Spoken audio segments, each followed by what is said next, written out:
The technician's voice was a hushed whisper over the phone. "Ma'am, you've got a serious cold draft coming from behind this wall panel, and I think I hear something." Before I could answer, my husband Marcus snatched the phone right out of my hand. His jaw was tight. "The work is done. Send the bill," he snapped, and ended the call. He turned to me, his eyes like ice. "Stop letting strangers poke around my house. You're hearing things, and now you've got the help hearing them too. It's embarrassing." He walked away, leaving me standing in the silent hallway, my heart pounding. But that condescending remark wasn't the start of our story. It was the beginning of the end. That explosion was just the final crack in a foundation that had been crumbling for 15 years. A foundation that had been crumbling for 15 years. But you wouldn't know it from the outside. From the outside, my life was perfect, built by a master architect, my husband, Marcus Vance. He didn't build our Boston brownstone with his own hands, of course. He built it with his reputation. Every polished brass fixture, every restored Victorian molding, every Persian rug that absorbed the sound of our footsteps was a testament to his success. He was a celebrated architectural historian, a man whose books lined the shelves of university libraries and whose opinion was sought by the New York Times. He had curated a perfect life for us, and my role was simple: to be the quiet, appreciative curator of his home. Nowhere was this more on display than at our dinner parties.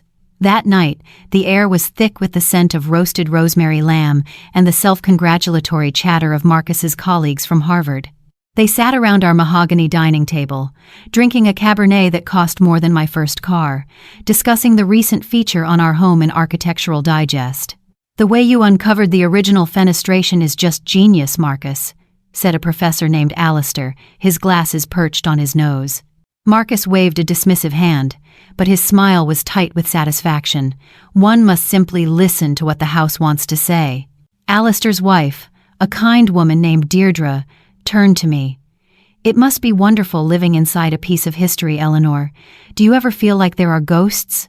I offered a small smile, feeling the familiar warmth of being included, however briefly. Not ghosts, but echoes. When we first bought the place, I found the original 1,890 census records for this address. A family of Irish immigrants lived here. The mother, Bridget, was listed as a seamstress. Sometimes, in the upstairs guest room, I can almost hear the whirring of her treadle sewing machine. I saw a flicker of interest in Deirdre's eyes, a genuine connection. But before I could continue, Marcus let out a hearty, dismissive laugh that cut right through my sentence. "Oh, Eleanor," he said, patting my hand as if I were a child who'd just told a fanciful fairy tale. "Always the romantic librarian. My dear, what you're hearing is the ancient plumbing. This house is a symphony of groans." He then turned his brilliant smile on the rest of the table. "The real story is in the bones of the place, not in dusty census records." The architect was a student of Bulfinch, and you can see he was trying to prove a point about neoclassical restraint in a neighborhood drowning in Victorian fuss. He launched into a lecture, and the table was once again his captive audience. The moment was over. My story about Bridget was erased, painted over by his more important academic truth. I didn't say anything. I just picked up my water glass, the crystal cool against my skin, and took a slow, deliberate sip. My silence was an art form I had perfected over 2 decades of marriage. It was a silence that everyone mistook for agreement. They didn't see the careful cataloging happening behind my eyes, the filing away of every condescending laugh, every dismissive pat on the hand. Later, after the last guest had departed, leaving the scent of expensive perfume and cigar smoke hanging in the air, Marcus loosened his tie. He was energized, glowing from the performance. "A successful evening, don't you think?" he said, stacking plates with a clatter. "Alistair is on the committee for the Atherton Prize. It helps for them to see that my home life is as well ordered as my research." "They seem to enjoy themselves," I said, my voice neutral. "They did," he confirmed. "Though, try to rein in the stories about the Irish seamstress next time, darling. It's a bit sentimental. It undermines the intellectual rigor of the home's history." I simply nodded, carrying a stack of wine glasses to the kitchen. I didn't tell him that I had spent 3 weeks at the city archives tracing that family's lineage, that Bridget had 3 children, that her husband died in a dockyard accident. I didn't tell him that her story was just as much a part of the house's bones as any architect's blueprint. Her story had been silenced, and so had mine. That night, I couldn't sleep. I walked through the dark, quiet house, my bare feet cold on the polished hardwood floors. My fingers trailed along the spines of Marcus's award-winning books, his name embossed in gold, The Geometry of Power, Stone and Silence, American Eden, all of it a monument to his genius. My monument was invisible. In a small hallway upstairs, away from the grand living areas, hung a small, simple charcoal sketch in a plain black frame. It was a drawing of a single starling, its head cocked, its eye rendered with an almost impossible lifelike intelligence. My sister Clara had drawn it for me 30 years ago. It was the only piece of her I had left. I pressed my fingertips to the cool glass. Before she vanished 15 years ago, Clara was the brilliant one, the artist. Her hands could make charcoal and paper breathe. Marcus had never liked the drawing. Too plain, he'd said. Morbid, even. He didn't understand that the starling was our symbol. Clever, overlooked, a survivor. I stood there for a long time, the moonlight from the window illuminating the dust motes dancing in the air. This house wasn't a home. It was a museum. And in it, I had become the most valuable and most invisible exhibit of all. A quiet wife, living inside the perfect facade her husband had built. But a curator knows where every artifact belongs, and more importantly, she knows when one has been stolen. A curator knows when an artifact has been stolen, and for 15 years, I had been living with the empty space where my sister was supposed to be, a void so profound it had its own gravitational pull. I went to bed that night with the ghost of that Irish seamstress and the ghost of my sister swirling in my head, two silenced women in a house built by a man who only valued his own voice. Sleep wouldn't come. I lay there, listening to the old house settle and groan around me, the sounds Marcus had so confidently identified as ancient plumbing. To me, they sounded like sighs. Around 2 a.m., I was about to give up and grab a book when a new scent drifted up the grand staircase. It was faint at first, cutting through the familiar, sterile smell of lemon polish and old paper that defined our home. It was sharp, chemical, and deeply familiar. Turpentine. The scent hit me with the force of a physical blow, and suddenly I wasn't in my silk-sheeted bed in Beacon Hill. I was 25 again, sitting on a wobbly stool in Clara's tiny, chaotic apartment in the North End. The air there had been thick with that same smell, mixed with linseed oil, coffee, and the chalky dust of charcoal. It was the scent of creation, of energy, of my sister's brilliant, messy life. Her fingers were always stained with pigment, her laughter loud enough to rattle the cheap window panes. Turpentine wasn't just a smell, it was the atmosphere Clara breathed, and I hadn't smelled it in 15 years. My heart started a low, heavy drumbeat against my ribs. I slipped out of bed, my feet finding the cold, familiar path on the floor. Marcus was a heavy sleeper, his breathing a steady rhythm beside me, oblivious. I crept out of the room and into the hallway, following the scent like a breadcrumb trail.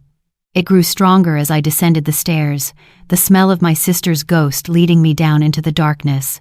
It was coming from Marcus's office. The door was closed, but a thin blade of yellow light sliced through the darkness from underneath it. My hand trembled as I reached for the cold brass knob. He never worked this late. He was a man of strict routine, a creature of habit. Early to bed, early to rise.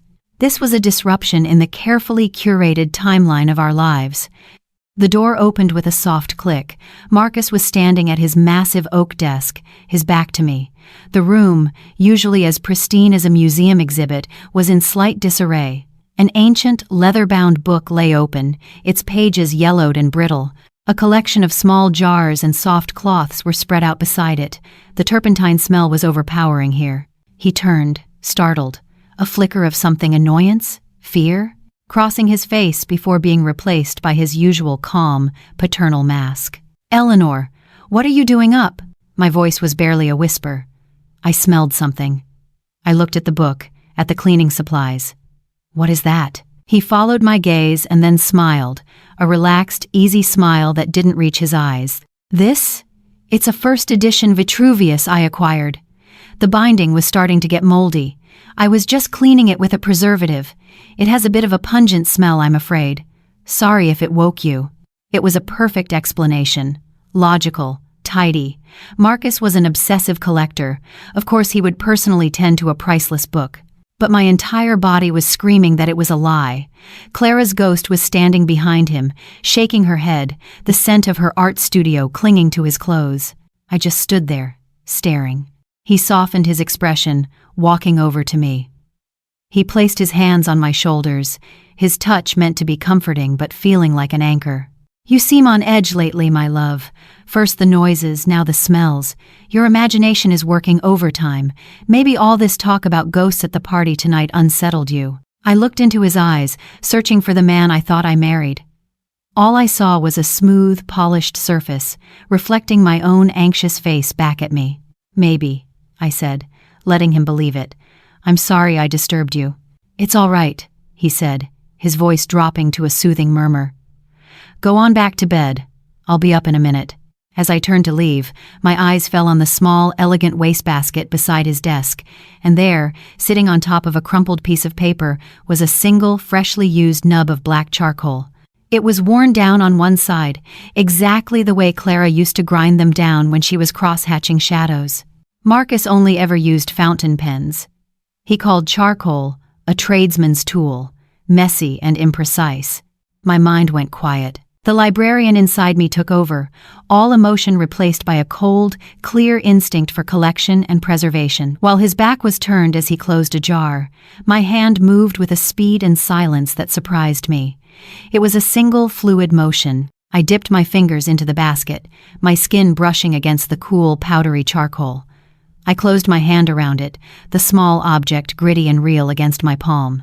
I walked out of the room without another word. Back in our bedroom, I went into my closet and stood in the darkness. I opened my hand. The charcoal nub was a tiny sliver of black, a miniature monument to his lie. It had left a dark smudge on my skin, a mark of truth in a house built of beautiful, immaculate falsehoods. I wrapped it carefully in a tissue and tucked it into the back of my jewelry box, behind the pearls he had given me for our anniversary. I finally had an artifact. The collection had begun. For days, the small nub of charcoal sat in my jewelry box, a dark secret nestled amongst the pristine, bloodless pearls. It was an object that didn't belong, a piece of grit in a perfectly calibrated machine. Every time I looked at it, I didn't see a tool for drawing. I saw my sister's hands. I saw them covered in black dust, her fingernails permanently smudged, her knuckles stained.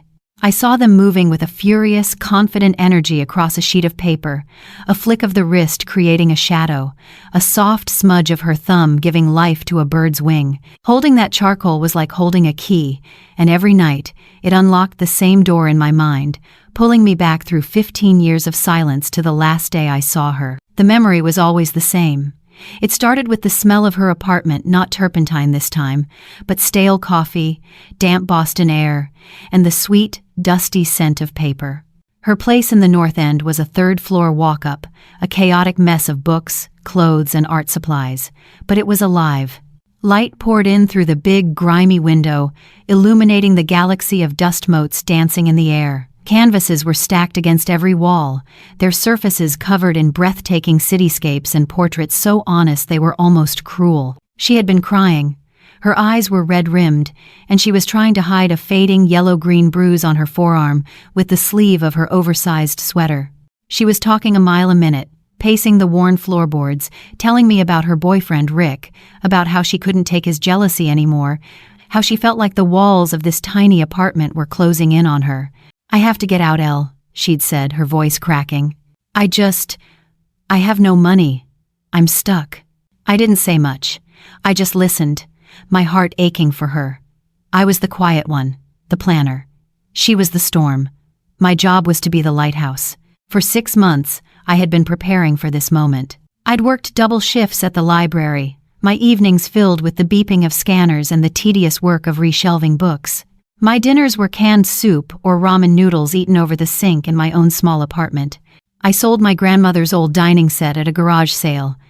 Every extra dollar went into a plain white envelope I kept tucked inside a copy of Jane Eyre. I pulled the envelope from my purse and placed it on her cluttered kitchen table right next to a jar filled with brushes. It was thick with cash. Here, I said. Clara stopped pacing and stared at it. What is this? It's everything I have, I told her. It's about $5,000. It's enough. Go somewhere new. Go to Chicago or Portland. Set up a studio. Just go. Start over. She looked from the envelope to my face, her eyes wide with disbelief, then filling with a shame that broke my heart. No, Eleanor, I can't. That's your savings. That's your emergency fund. You're my emergency, I said, pushing the envelope towards her. This isn't a loan, it's an investment. Tears streamed down her face then, silent and hot. She finally picked up the envelope, her artist's hands, the hands I cherished, trembling as she felt the weight of my sacrifice. We spent the rest of the afternoon packing. Not her clothes, she said. She didn't want any of them but her art. We went through stacks of drawings, carefully selecting her best work. The vellum paper she used was thick and expensive, with a custom watermark of a starling, our secret symbol. I remember one drawing in particular, a detailed architectural rendering of a fantasy building. It was a library, but it was designed like a fortress, with soaring buttresses and narrow, defensible windows. It was beautiful and sad, a palace for a prisoner. We slid each piece into a heavy black portfolio. It was her future, her soul, packed into a leather case. As I fastened the final buckle, I looked at her, my fierce, brilliant, broken-hearted sister. Your art will build you a fortress one day, I told her, my voice thick with a faith I had to believe in. A real one that no one can ever touch. She gave me a watery smile and hugged me so tight I couldn't breathe. The last I saw of her was at the South Station bus terminal. The diesel fumes hung heavy in the air, and the announcements echoed off the high ceilings. She looked small and vulnerable, standing there with that portfolio clutched in her hand like a shield. She promised to call me the second she found a place. She promised to be safe. I watched the bus pull away, its red taillights shrinking until they were just 2 pinpricks in the darkness. Then they were gone. And then, silence. A silence that stretched from days into weeks, weeks into months, months into 15 agonizing years. A silence that everyone, including the police, eventually concluded meant she'd run off with that boyfriend after all, that my $5,000 had been wasted. A silence that Marcus called a tragedy, but one we had to move on from. Now, sitting in the darkness of my perfect, silent house, I clutched the charcoal nub. The memory didn't make me sad anymore. It made me furious. That $5,000 wasn't just money, it was 6 months of my life. It was canned soup and lonely nights, and a faith so absolute it bordered on prayer. I had given her everything I had to build a fortress, and my gut, my soul, the librarian inside me who knew how to connect the dots, was telling me that somehow she had ended up a prisoner in mine. I had given my sister everything to build a fortress, and I was beginning to suspect she was a prisoner in mine. That conviction changed the very air in the house. It was no longer a home, it was a field of evidence. Every creak of the floorboards, every shadow in the corner was no longer a sign of age, but a potential clue. I stopped sleeping through the night, not from anxiety, but from vigilance. My librarian-trained mind, once used for finding obscure historical texts, was now focused on a single, obsessive subject, the architecture of my husband's lies. And then, I heard it. It started on a Tuesday night, a week after the turpentine smell. The house was sunk in that profound 3 a.m. silence, where you can hear the hum of the refrigerator from 2 floors away. It was a sound so faint I thought I was imagining it at first. A soft, rhythmic scratching. It wasn't the frantic scrabbling of a mouse. It was methodical, measured. Scrape, pause, scrape, pause. It seemed to be coming from the floorboards, somewhere deep in the guts of the house. I held my breath, straining to hear. It stopped. I waited, my muscles tensed, for 10 minutes. Nothing. I told myself it was the ancient boiler or a branch scraping against a window. I tried to believe the logical explanations. But the next night, it came again. Same time. Same rhythm. Scrape. Pause. Scrape. Pause. This time, I slipped out of bed and pressed my ear to the floor. It was stronger there, a faint vibration traveling up through the thick oak planks. It was coming from below, from the direction of his office. For the rest of the week, I gathered data. I logged the times, the duration, The pattern never changed. It was the sound of a secret, and it was keeping a schedule. I chose to bring it up on Saturday morning. The sun was streaming into the kitchen, the room filled with the scent of fresh coffee and the rustle of the Boston Globe. Marcus sat at the head of the table, engrossed in the arts section, a portrait of domestic tranquility. I waited until he had finished his first cup of coffee. "Marcus," I said, my voice carefully casual, "I think we might have a pest problem." He didn't look up from his paper. "Oh, see a mouse?" I told next to him. "No," I said, "but I've been hearing a scratching sound at night. It's very regular. It seems to be coming from the floor near your office." He slowly folded his newspaper and placed it precisely on the table. He took off his reading glasses and looked at me, his expression a perfect blend of patience and pity. It was a look I knew well. It was the look he gave undergraduate students who asked foolish questions. "Eleanor," he began, his voice the epitome of calm reason. "We live in a 150-year-old house in the middle of a major city. What you're hearing is a combination of factors. First, acoustic shadowing. Sounds in a structure like this don't travel in straight lines. A branch tapping a window on the third floor can sound like it's coming from the basement." He paused, letting his first point sink in. "Second," he continued, holding up 2 fingers, "seismic transference from the Green Line. The subway runs under Cambridge Street, 2 blocks away. The vibrations travel through the bedrock and up into the foundations of these old houses. At night, when there's less ambient noise, you're more likely to perceive it. It can manifest as a rhythmic shudder, which a nervous mind might interpret as scratching." He was a brilliant lecturer. He could make the most outlandish theory sound like undeniable fact. "And finally," he said, his voice softening with feigned concern, "it's an old house. It could be anything. A raccoon in the chimney, the pipes contracting. It is absolutely not something to worry about." He reached across the table and placed his hand over mine. His skin was dry and cool. "Honestly, darling, you've been so tense lately. You're sleeping poorly. When you're sleep-deprived, your senses can play tricks on you.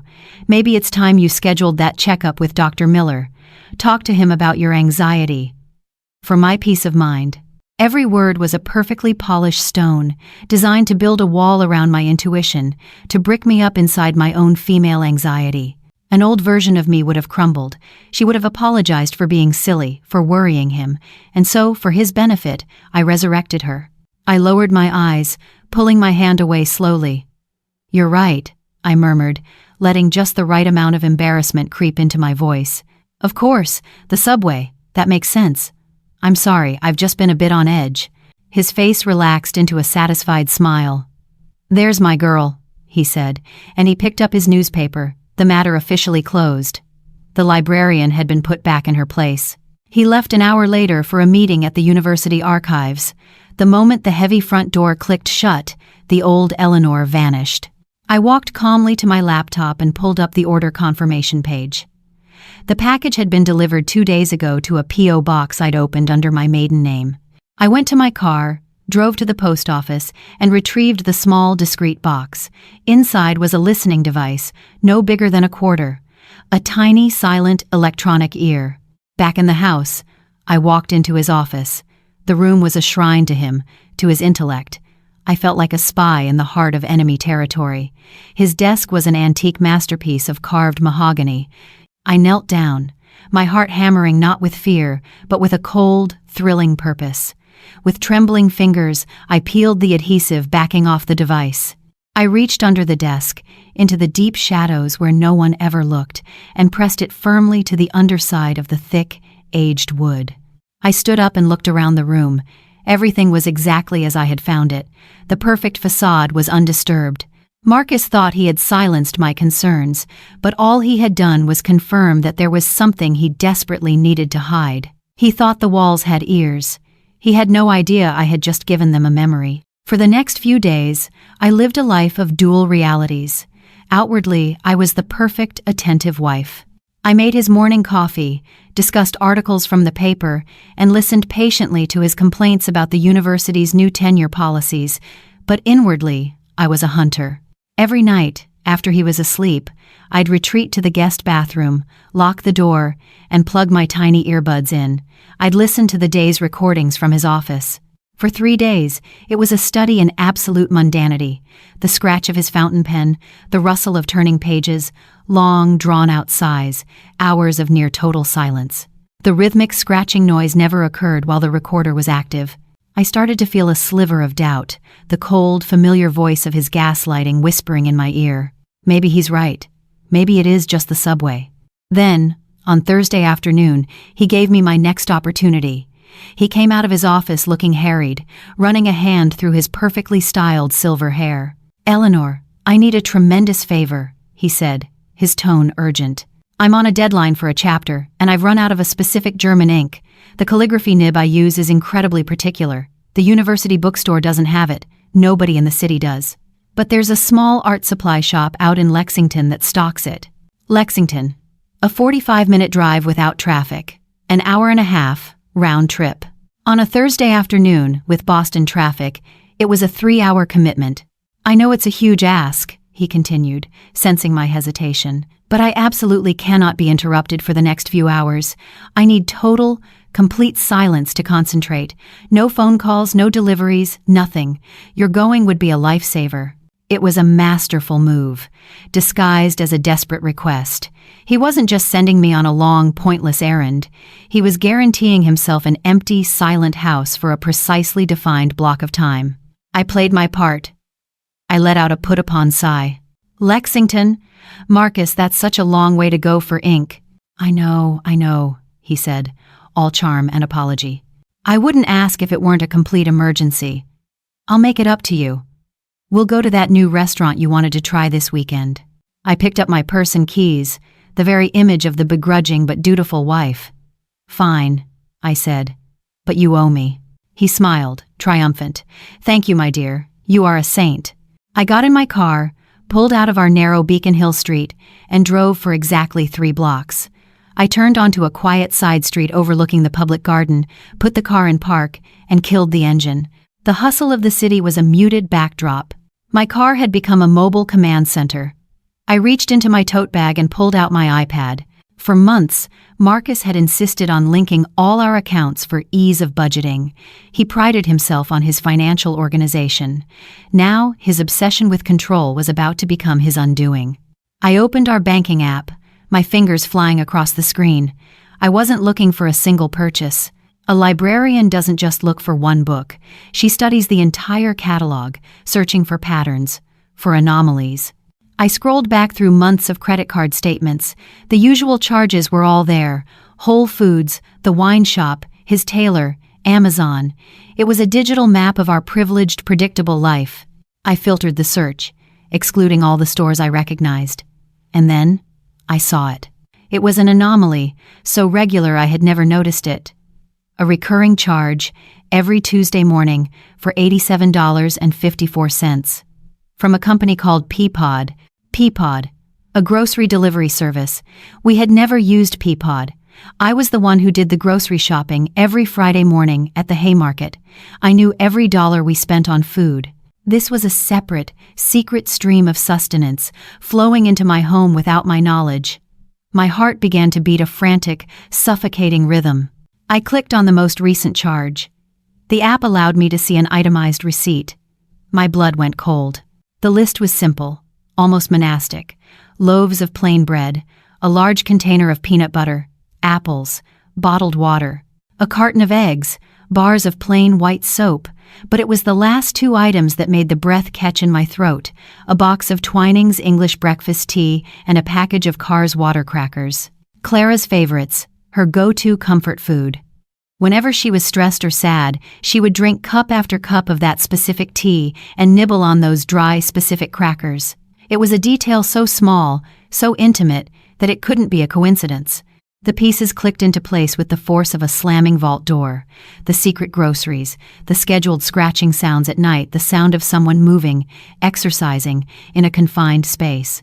The turpentine and charcoal, the smell of an artist being forced to work. He wasn't just hiding someone, he was feeding her, he was supplying her. He had my sister, my brilliant, vibrant sister, hidden somewhere in the bones of my house, keeping her alive on peanut butter and crackers while he reaped the rewards of her stolen talent. I felt a wave of nausea so profound I had to lean my head against the cool glass of the car window. The tourists wandering through the public garden looked like figures in a dream. My entire life, my beautiful home, my successful husband, it was all a lie. A monstrous, elaborate 15-year lie. My shaking hands found the ignition. I drove to Lexington in a daze, the traffic on Route 2 a blur of red lights. I walked into the art store, bought the ridiculously expensive German ink, and made sure to get a receipt. The performance had to be flawless. When I got home, Marcus was in the living room, reading a book, The Picture of Relaxation. "Ah, you're back," he said, smiling. "My hero. Did you find it?" I handed him the small bag. "They had one left," I said, my voice as smooth and steady as glass. "Wonderful, you see? A small adventure for a worthy cause," he said, completely oblivious. I just smiled. He thought I had been on a pointless errand. He had no idea I had just returned with the blueprint to his destruction. Knowledge is a powerful thing. It changes the way you see the world. The grocery receipts were the coordinates on a map, but I still needed to find the treasure, or in this case, the tomb. I needed to find my sister's work. For the next week, I was a ghost in my own home, observing, waiting for an opportunity. It came the following Tuesday, the day the secret groceries were due to arrive. Marcus announced he had a series of meetings at the university, followed by a faculty dinner. He wouldn't be home until late. The house would be mine. That morning, I put on my old cleaning clothes and tied my hair back. I approached him as he was putting on his coat, my expression one of domestic resolve. "Marcus, this house is starting to feel a bit musty. I'm going to do a deep spring clean. Air everything out. I'm going to start with your office." He stopped, his hand on the doorknob. His office was his sanctuary, a place I was tacitly forbidden from disturbing. A flicker of panic crossed his eyes, so quick I would have missed it a month ago. "My office? Is that really necessary, Eleanor? Everything is organized precisely as I need it." I gave him a placid, unthreatening smile. "Don't be silly. I'm not going to move your precious papers. But the dust on those bookshelves is a disgrace. You're having academics over all the time. It looks sloppy." He couldn't argue. My reasoning was based on protecting his image, the one thing he truly cared about. He hesitated, then nodded. "Fine, but please be careful. Some of those books are irreplaceable." "I'm a librarian, Marcus," I said, my voice sweet. "I know how to handle a book." The moment his car was gone, I went to work. But I wasn't cleaning. I was conducting a forensic analysis. I started with the bookshelves, just as I'd said. I took down each book, not just to dust it, but to feel its weight, to check if the spine was real, to see if it was hiding anything. It was a librarian's search, methodical, patient, exhaustive. I ran my hands along the back panels of the shelves, tapping gently, listening for a hollow sound. I measured the depth of the shelves and then measured the exterior wall. There was a discrepancy, 6 inches of space, unaccounted for. My heart hammered in my chest. I focused on the section of the bookshelf dedicated to architectural theory. It was the driest, most boring section, the one least likely to be disturbed. I ran my fingers along the spines. One of them, a thick volume titled The Principles of Structural Integrity, felt different. The leather was just a little too new, the gold embossing a little too bright. It didn't have the soft, worn feel of a book that had been read.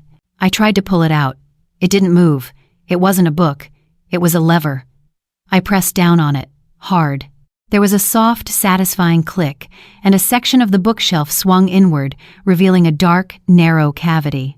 The air that wafted out was cool and stale, smelling of old paper and my sister's ghost. And inside, lying on a small, hidden shelf, was a heavy black portfolio, the exact same one I had helped her pack 15 years ago. My hands were shaking so hard I could barely grasp the leather handle. I pulled it out into the light of the office and laid it on his pristine desk. For a moment I just stared at it, a coffin for a life that had been stolen. Then, I unbuckled the straps. The first drawing was a rendering of the Harrison Tower, the skyscraper that had made Marcus famous, the one that won him his first major prize. But it wasn't his work. The cross-hatching was hers. The confident, fluid lines were hers. The way the light seemed to fall on the glass facade with an almost liquid grace that was pure Clara. Her soul was on that page. I turned to the next drawing, and the next. They were all there. The blueprints for his entire career, the award-winning museum extension, the celebrated concert hall, the private homes featured in magazines, all of it born from my sister's hand. I felt a rage so cold and pure it burned away every tear, every ounce of grief, and left only a diamond-hard certainty in its place. I picked up one of the loose sheets. The paper was thick, expensive. I held it up to the light from the window and my breath hitched. In the bottom right corner, almost invisible unless you were looking for it, was a tiny, delicate watermark. A starling, the vellum ghost. She was here. She had been here all along. The librarian took over. Emotion was a luxury. Evidence was a weapon. I pulled out my phone, my hands steady now. I turned on the desk lamp for better light. One by one, I laid out each drawing on the Persian rug, a mosaic of my sister's stolen genius, and I began to photograph them. Click, swipe, click. I captured every line, every shadow, every signature that wasn't there. And on the final drawing, I zoomed in, my phone's camera focusing with perfect digital clarity on the faint, hidden image of the starling. Click. I had it. The irrefutable, undeniable proof. I placed every drawing back in the portfolio, slid the portfolio back into its dark tomb, and pressed the false book lever. The shelf clicked shut, leaving no trace. I took my feather duster and lightly dusted the entire section, erasing any fingerprints, leaving everything exactly as I had found it. I stood outside his closed office door, my phone heavy in my pocket, an archive of his crimes. The mystery was over. I knew who the ghost in my house was. Now, my job was to set her free. But freedom isn't a matter of simply opening a door. I knew that walking into a police station with a story like this would be a disaster. I was the wife of Marcus Vance, a celebrated public figure, a man who charmed journalists and university presidents. I would be seen as a hysterical, vindictive spouse. My evidence was circumstantial, digital, easy to dismiss. Marcus would paint me as a lonely, menopausal woman having a breakdown, and people would believe him. He had spent a lifetime building his credibility. I had spent a lifetime being his quiet, agreeable shadow. I needed a different key for this lock. I needed an expert, an ally who understood the anatomy of a lie better than anyone. I spent an afternoon in my sewing room, not with thread, but with the past. I went through my old contacts from my 30 years as a research librarian at the Boston Public Library. My specialty had been helping people navigate the city's archives, genealogists, authors, and a handful of grizzled, old-school Boston PD detectives working on cold cases. One name stood out: Frank Rizzo. He had retired a few years back, a homicide detective with a reputation for being stubborn, cynical, and smarter than anyone else in the room. He used to spend hours in my section, hunting for details in old case files, and he always treated me not as a clerk, but as a fellow researcher. He respected the data. I found his number online and made the call, my voice low. "Frank? It's Eleanor Vance, from the BPL." There was a pause. "Well, I'll be." His gravelly voice came through the line. "Eleanor, how are you? I need your help," I said, cutting straight to the chase. "I need an expert opinion on a research project I'm working on." We agreed to meet the next day at a small, no-frills cafe in the South End, a place with worn vinyl booths and thick ceramic mugs that had survived 1,000 arguments. It smelled of burnt coffee and bacon. It was a world away from Marcus's Beacon Hill universe. It was real. Frank looked older than I remembered, his face a roadmap of long nights and too many cigarettes, but his eyes were the same sharp, missing nothing. He slid into the booth opposite me, forgoing any pleasantries. "All right, Eleanor. What kind of research project has you sounding like you've seen a ghost?" "Ghosts," I said, my voice barely a whisper. "That's exactly what it is." I didn't cry. I didn't raise my voice. I opened my laptop, which I'd placed on the table between us. I had organized everything into a single, password-protected folder, a digital case file.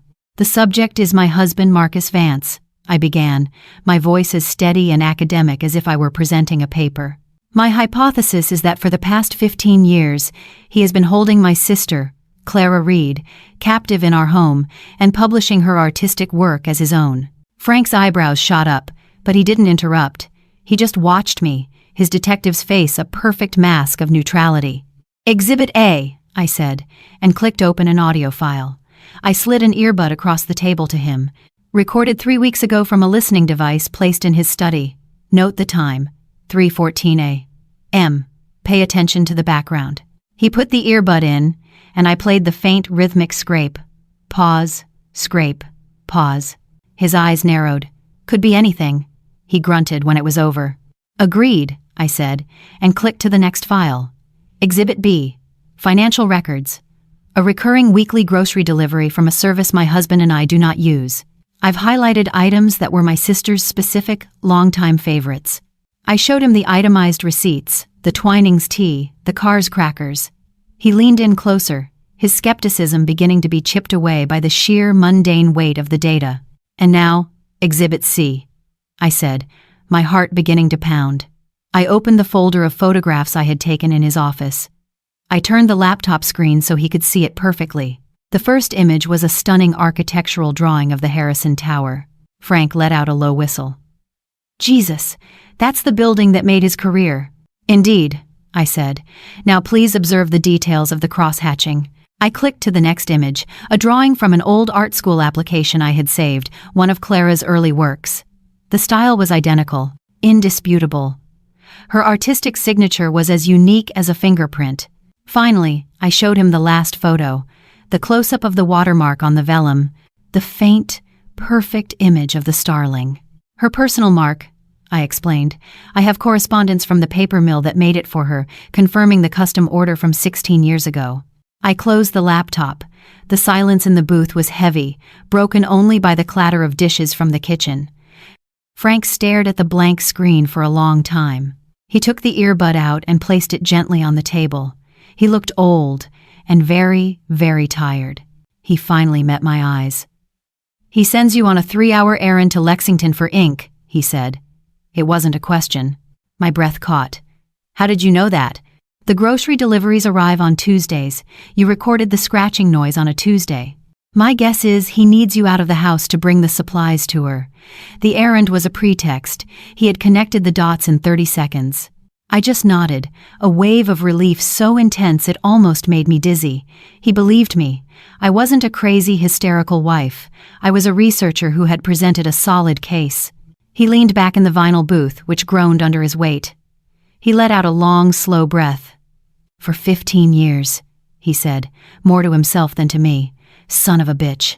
He looked at me, and for the first time, I saw not a detective, but an ally. All right, Eleanor. You've got the evidence. But what you did was illegal. The listening device. The financial records. If you walk into a police station with this, a hotshot lawyer will have it thrown out, and your husband will walk. You'll be the one facing charges. That's why I came to you, Frank, I said. I'm not a cop. I'm a librarian. I've gathered the research. Now I need an expert to tell me how to write the final chapter. Frank leaned forward in the noisy diner booth, his coffee untouched. His voice was low, a conspirator's murmur. Here's the problem, Eleanor, he said, his gaze locked on mine. He's got her in a fortress, and you don't have the key. We can't get a warrant based on your evidence alone. A judge will see it as a domestic dispute, a messy divorce case in the making. If we go in heavy and come up empty, you're finished. We have one shot at this, and it has to be perfect. So, what do we do? I asked, my own voice a whisper. We don't break the door down, Frank said, a grim smile touching his lips. We make him open it for us. Men like your husband, these brilliant, arrogant men, their greatest strength is their ego, and that's his weakness. That's what we're going to use. His plan was terrifyingly simple. We would use the most public celebration of his success as the trigger for his downfall. We would use his vanity as the bait, and his lies as the trap. All I had to do was wait for the right moment to spring it. Waiting was the hardest part. For the next 2 weeks, I lived on a razor's edge. I had to perform the role of the loving, supportive wife, all while carrying this monumental, toxic secret. The official invitation for the Atherton Prize Gala arrived in the mail. It was thick and creamy, the university's seal embossed in gold foil. It was a document of honor that felt like a death warrant. Marcus was ecstatic, walking around the house like a king who had just won a war. He would read the invitation aloud, savoring the flowery language. in recognition of a lifetime of profound contribution to the field of architectural history. He was utterly blind, lost in the brilliance of his own reflection. He talked endlessly about the speech he would give, the suit he would wear, the important people who would be there. I would nod and smile, offering suggestions on his tie, my stomach churning with a mixture of acid and adrenaline. Every smile was a lie. Every supportive word was a betrayal. I was a living, breathing Trojan horse in his victory parade. The moment Frank predicted came on a Wednesday morning. We were in the kitchen, the sunlight streaming in, the picture of domestic bliss. Marcus was on the phone with the University Museum curator, a Dr. Albright, who was organizing the gala. He had put the call on speakerphone, wanting me to be a witness to his glory. He winked at me as the curator's cheerful, professional voice filled the room. "And so, Marcus, the board was wondering if we might be able to display some of your original concept art for the Harrison Tower," Dr. Albright said. "Just for the night of the gala. We'd put it in a display case right at the entrance. A sort of from the master's hand exhibit. It would be a wonderful touch." Silence. The cheerful hum of the kitchen seemed to fade away. I watched Marcus's face. The confident, beaming smile froze, then collapsed. A flicker of pure animal panic shot through his eyes before he could mask it. He cleared his throat, his hand darting out to pick up the receiver, to take the call off speakerphone, but it was too late. "Well, that's an incredibly generous thought, David," Marcus stammered, his voice a fraction too high. "But I'm afraid that's impossible. The drawings they're far too fragile. They're on a very specific, aged vellum. The light and humidity in a public hall could be catastrophic. I simply couldn't risk it." He was a good liar. The excuse was plausible, academic, protective of his art. I could hear the curator beginning to backpedal, to agree. "Oh, of course, Marcus, I completely understand." This was it, my moment, the one shot Frank said we would get. I took 2 steps forward, my heart beating a deafening rhythm in my ears. I leaned into the space by the phone, my voice as bright and sweet as honey. "Nonsense, Marcus," I said, my tone light and cheerful. The sound of my own voice, so calm, so confident, was a shock even to me. Marcus froze, his hand hovering over the phone. He stared at me, his eyes wide with disbelief. I continued, directing my words to the curator on the other end of the line. "David, what a wonderful idea. Marcus is just being overly modest as usual. Those drawings are his pride and joy, but they're perfectly stable. We have them stored in an archival portfolio. It would be an absolute honor for them to be displayed." I paused, then delivered the final, fatal blow. "In fact, you don't even need to worry about sending a courier. I can bring them to the museum myself next week. I'll handle them with the utmost care." The silence on the other end of the line was broken by the curator's delighted voice. "Eleanor, how wonderful. That would be absolutely perfect. We'll take the best possible care of them, I promise." I saw the trap spring shut in Marcus's eyes. He was cornered. To refuse now, after my enthusiastic offer, would be an insult. It would look controlling, strange, suspicious. He would be questioning his own wife's competence in front of a respected colleague. His ego, the very thing Frank had targeted, wouldn't allow it. "Yes," Marcus said, his voice a strangled hollow thing. "Yes, perfect." After he hung up, he didn't speak. He just stood there, staring at me. The charming, intellectual mask was gone. For the first time in years, he was looking at me, really looking at me, and he wasn't seeing his quiet, sentimental wife. He was seeing an enemy. The air in the sunlit kitchen turned to ice. The slow burn was over. A cold war had just begun. He knew I had done something. He just didn't know what. But I knew. I had turned his Lifetime Achievement Award into a ticking clock. I had weaponized his masterpiece against him. The man of the hour was living on borrowed time. The week leading up to the gala was the longest of my life. A thick, suffocating silence fell over our house. We moved around each other like ghosts, the unspoken truth a third person living in the rooms with us. The Cold War had begun. There were no more condescending lectures, no more feigned concern. Now, when he looked at me, his eyes were narrowed, searching, trying to decipher my strategy. He knew I had him in check, but he was waiting for me to make my move, confident he could still outplay me. He had underestimated me for 20 years. It was a hard habit to break. The day of the gala arrived, a crisp, brilliant autumn afternoon. The city of Boston seemed to be celebrating him, the sunlight glinting off the gold dome of the State House. Marcus was a whirlwind of nervous energy and vanity. He stood in front of the full-length mirror in our bedroom, adjusting the silk lapels of his tuxedo, practicing his smile. He was a masterpiece of self-deception, a man polishing his own statue as the pedestal crumbled beneath him. "Does this bow tie look straight to you, Eleanor?" he asked, his voice tight.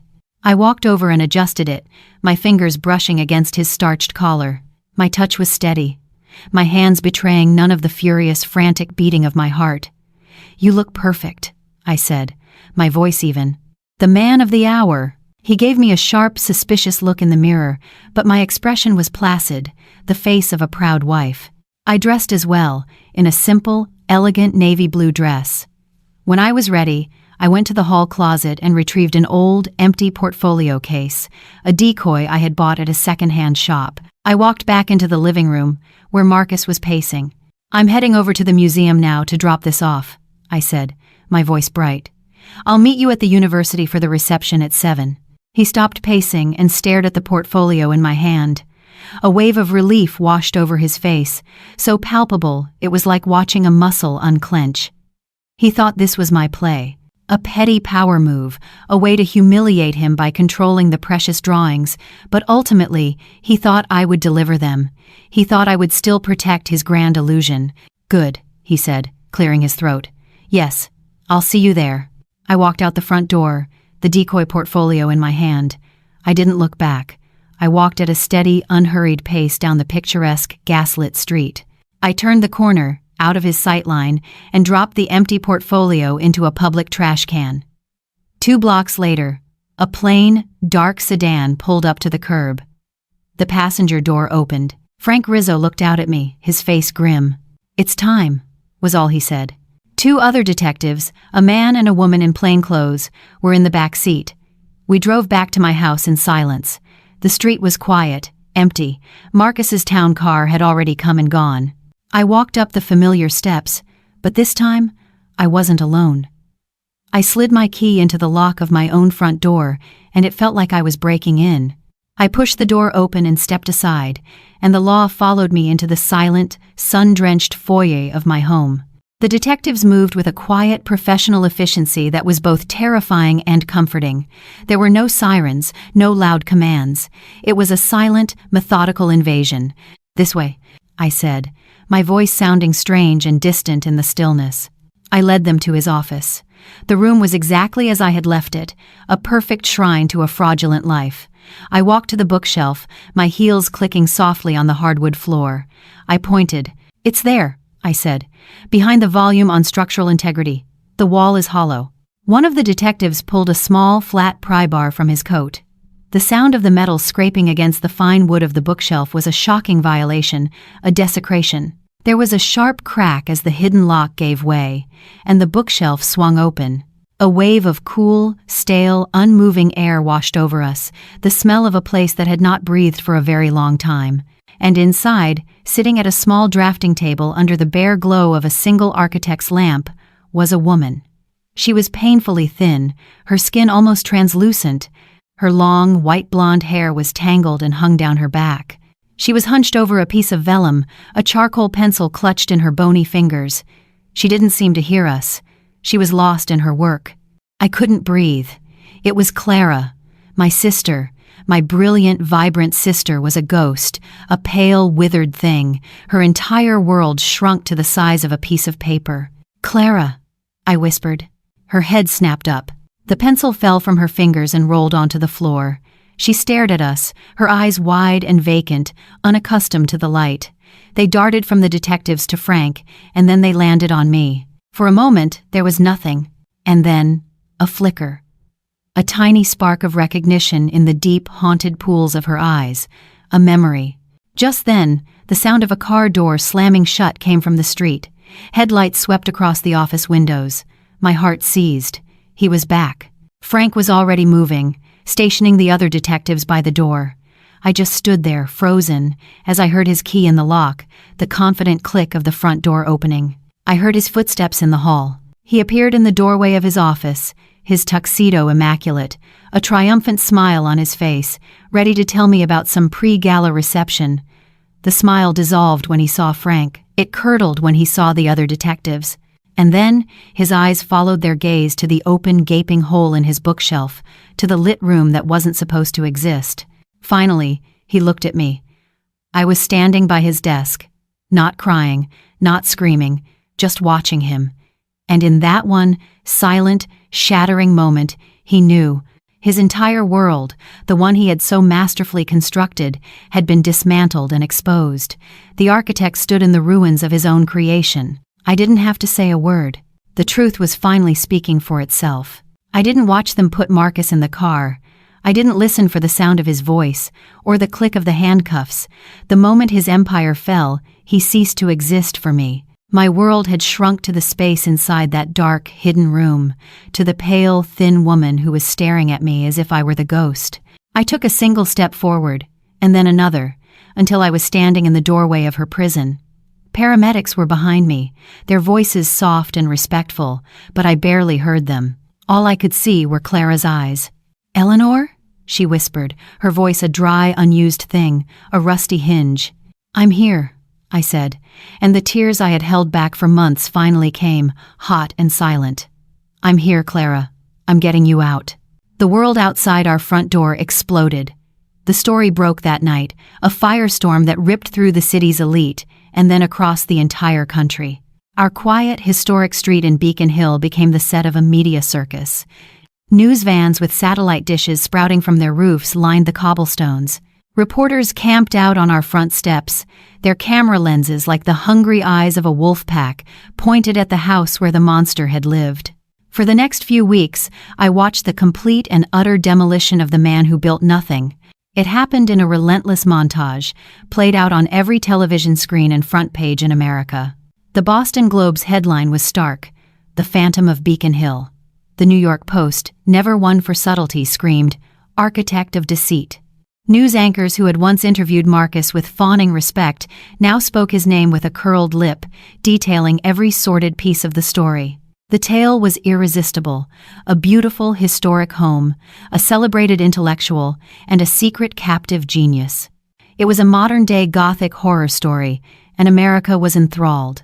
The university, which had been so eager to give him its highest honor, scrambled to distance itself. A spokesperson with a grim face read a formal statement on live television, his voice dripping with carefully curated disgust. The Atherton Prize was officially, publicly, and permanently revoked. His name was scrubbed from their website, his portrait removed from the faculty hall. In the space of 48 hours, he was excommunicated from the academic church that had worshipped him. His publisher was next.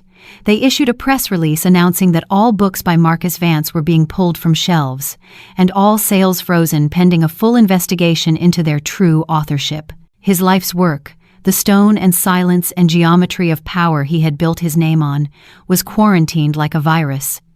The foundation of his legacy had been dynamited. I saw him only once after that night.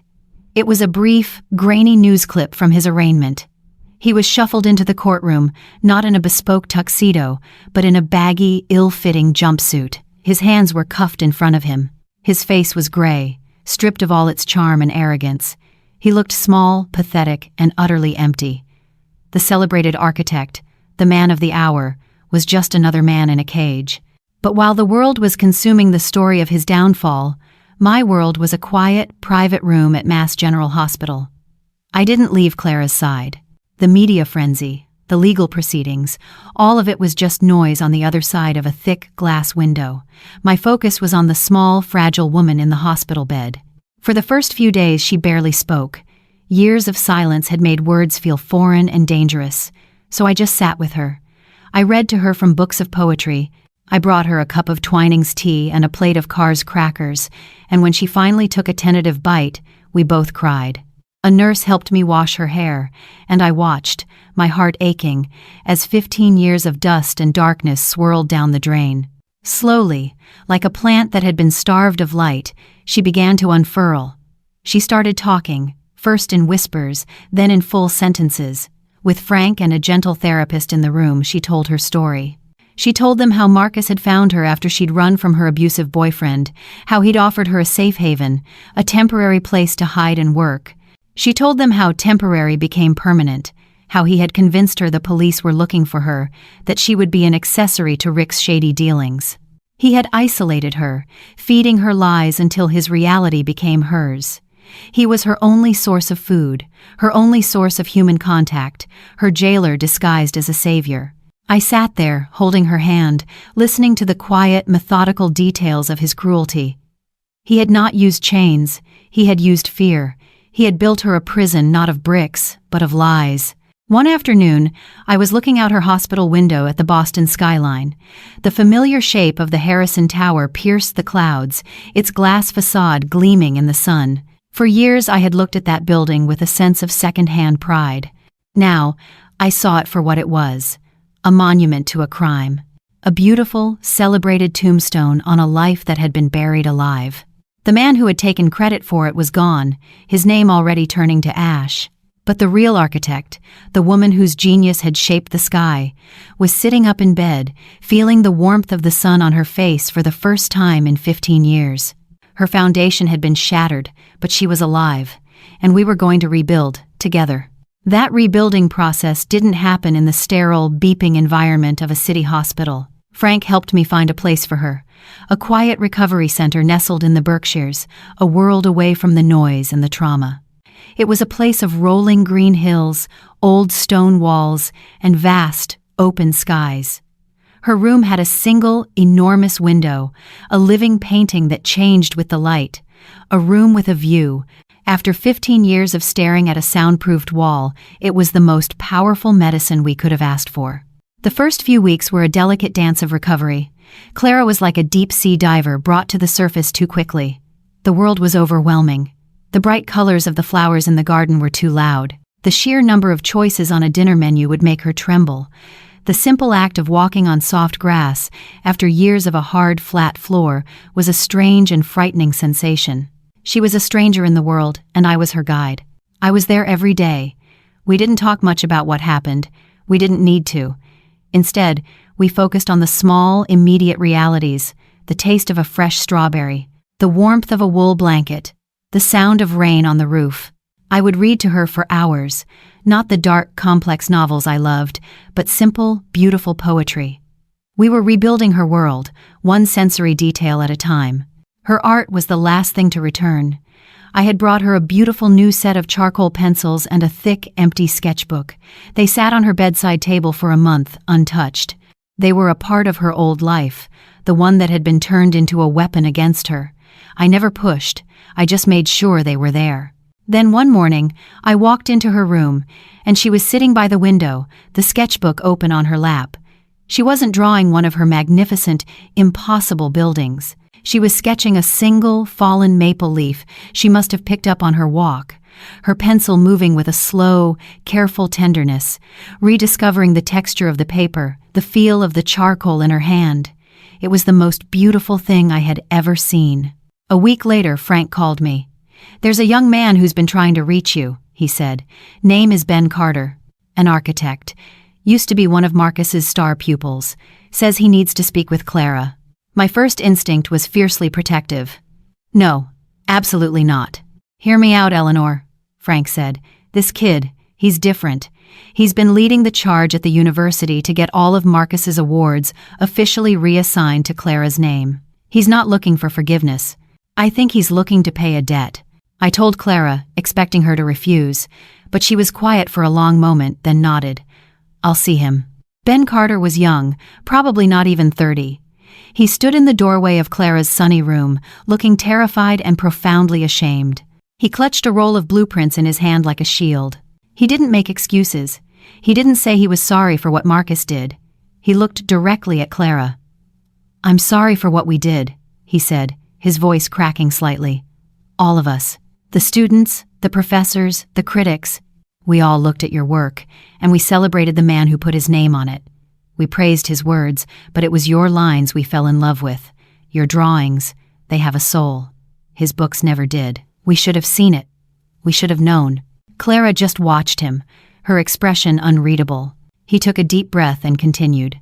I was his research assistant on the concert hall project. I saw some of the original sketches. I asked him about the style, how it seemed so different from his earlier work. He told me it was a new technique he was developing. He lied to my face, and I believed him because I wanted to. It's no excuse. He looked down at the floor. The university is a mess. They're trying to figure out how to undo the damage, but it's mostly about protecting their reputation. But the students, we don't care about that. He stepped forward and unrolled the blueprints on her small table. It was a detailed plan for a section of the university's main library. A group of us, the students you inspired without ever knowing it, we've petitioned the board, he said, his voice gaining a passionate strength. We want to rename the architectural archives. We want to call it the Clara Reed Collection. We want to build a permanent exhibit of your work. The real work. He looked up, his eyes pleading. We want to archive it all, to build the legacy he stole from you. If you'll let us. For the first time, I saw a flicker of the old, fierce Clara in my sister's eyes. She didn't speak. Instead, she picked up her sketchbook from the bedside table. She turned to a fresh page. With a few swift and perfectly confident strokes, she drew a single, elegant starling, its wings spread wide, caught in a powerful updraft. She pushed the sketchbook across the table toward him. It was an answer without a single word. It was forgiveness. It was permission. It was the first design for her new life. Ben stared at the drawing, and his eyes filled with tears. He nodded, unable to speak, carefully rolled up his blueprints, and left. Clara and I sat there in the afternoon sun, the little book with the drawing of the free bird lying open between us. The world had finally learned the name of the real architect, and she was just beginning to draw the blueprints for her own fortress.